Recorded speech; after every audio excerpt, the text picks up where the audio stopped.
Praise lord. మన ప్రభువైన యేసుక్రీస్తు నామములో అందరికీ కూడా ఉదయకాల సమర్పణ శుభాభివందనములు.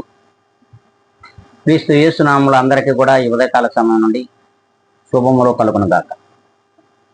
దేవుడు ఈ దినమున మనందరితో మాట్లాడుతున్నాడు. అది 107వ కీర్తన మొదటి లేఖనాన్ని మనం చదువుకుందాం. యెహోవా దయాళుడు,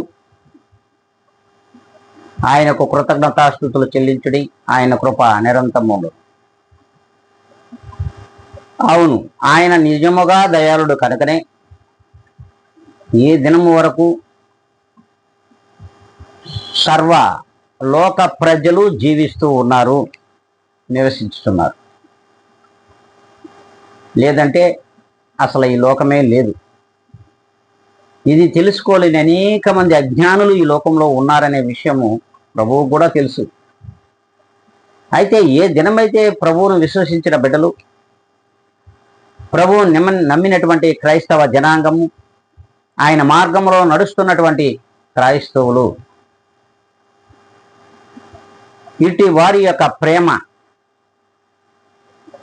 ఇట్టి వారి యొక్క విశ్వాసము, నమ్మకము దేవుని మీద స్థిరముగా ఉన్నట్లయితే ఆయన దయ మన మీద ఖచ్చితంగా ఉంటుంది. అంతేకాకుండా ఆయన కృప మన మీద నిరంతరము ఉంటుంది. ఏనాడు కూడా రవ్వంత కూడా తగ్గదు. అందుకే మనము ఈ దినము నుండి అయినా సరే ప్రభువైన యేసుక్రీస్తునందు విశ్వాసము కలిగి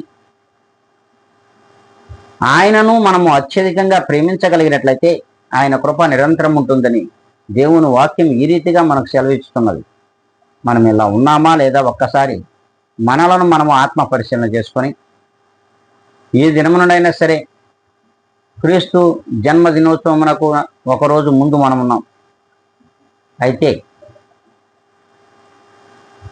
అట్టి ప్రార్థనలో మనము కూడా ఏకీపిద్దాం. మహాపరిశుద్ధుడా, ప్రేమ నమ్మకము కలిగిన మా తండ్రి, ఈ ఉదయకాల సమయమని నీవిచ్చిన గొప్ప వాగ్దానాన్ని మా అందరి జీవితములలో నీవే ఫలింపచేసి